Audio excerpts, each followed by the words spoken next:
This is getting posted in about 10 minutes, so hopefully it's not too late for you early birds, but you do have all weekend to work on it and Monday.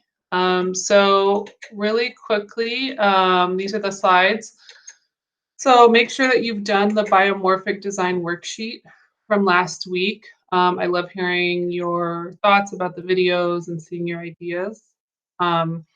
So make sure you get that in. If you haven't turned it in yet, it's fine. It's not too late. You're going to get full credit.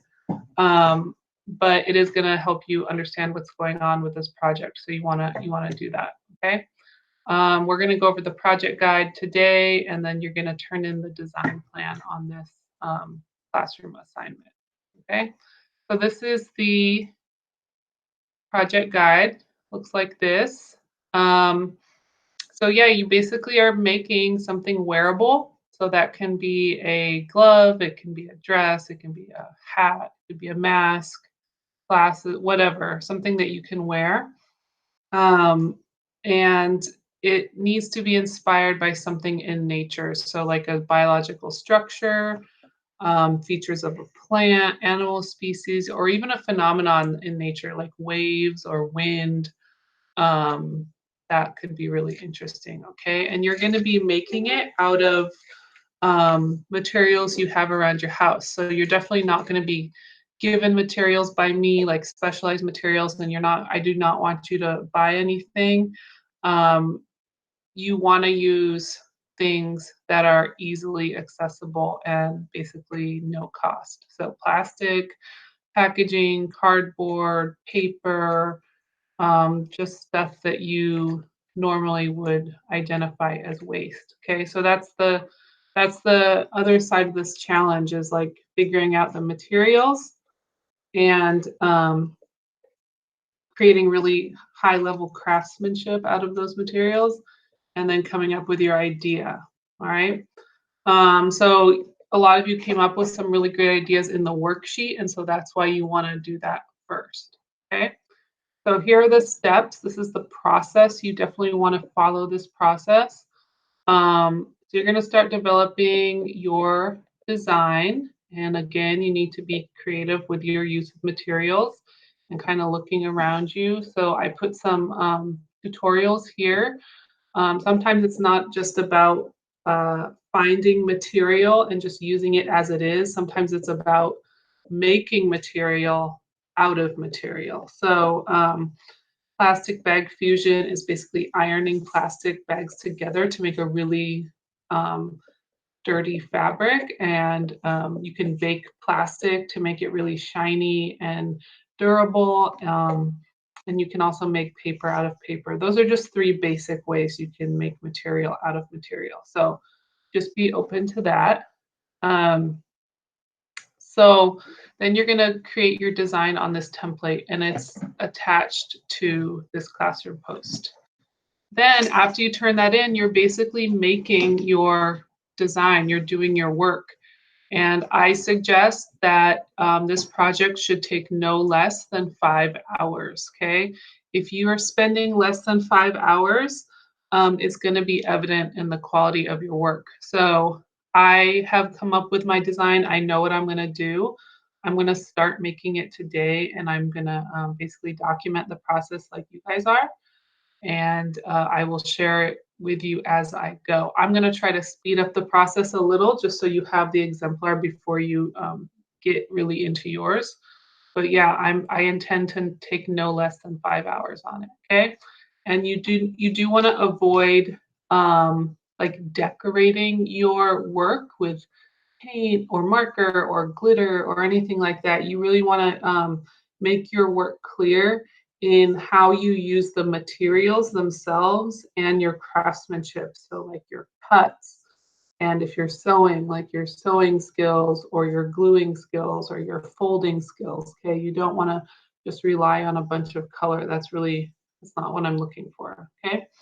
And then you definitely want to take photos and videos of your process, because you will have to turn in a process video as part of your grade. Okay.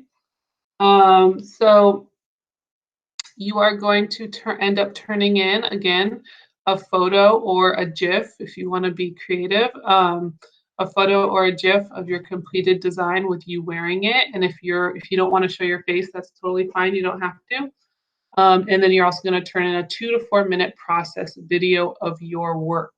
Okay.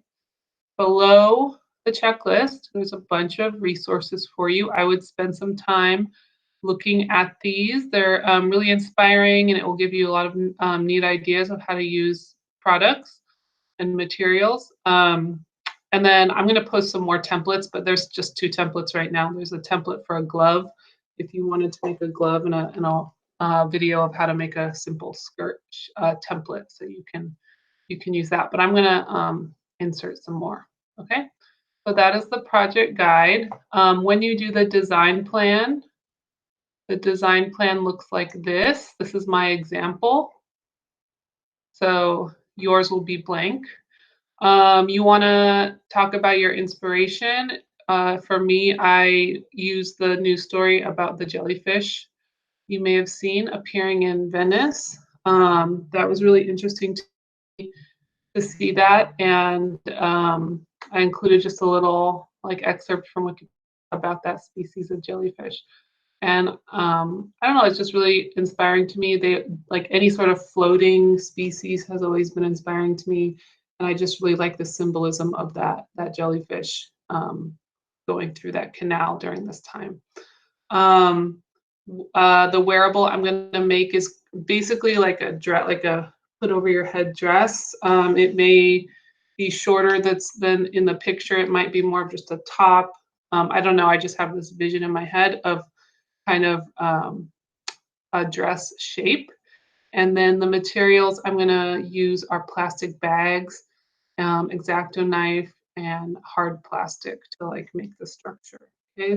And then below that, you want to put some resource pictures, so I kind of know what you're referencing. Okay. So that's going to be your design plan, and you're going to turn that in. And really quickly, the dates. This is on the one pager, but I'm going to go over these dates regarding what is due. So these are the remaining items due for this class. So the design plan that's assigned today, that's going to be a mastery grade. Progress photos and videos over the next few weeks of you making your work. And these are the dates that are going to be progress photo dates. And then your final project and process video, you can start turning that in May 8th. I'll post that on May 8th. And then the Google, you're going to make a Google Meet video or a screen recording explaining your growth as a maker. And you're going to use your self-evaluation sheet to do that. And there'll be a script for you to do that. Okay. And that'll be posted on May 8th as well. And then you're going to turn in your fully updated site separately. You're just going to turn in the link to that. Okay. So there's some pretty heavy grades, and it's basically the site and the sort of the presentation of your growth is something I've been mentioning all year. So it's not going to be a final grade in terms of percentages, but it will be a mastery grade. Okay, so these are the items, and those will be posted over the next few weeks. And I think that's it. This project is it is challenging, and it's kind of based on what you have the capacity for during this time. So I expect a lot of problem solving with materials and problem solving with what you have around you and the space you have. So I'm just really excited to see each of your styles and your sort of thought processes show in your work. All right, so have fun today. I can't wait to see your design plans. If you need any help, just reach out to me. All right, thanks guys, bye.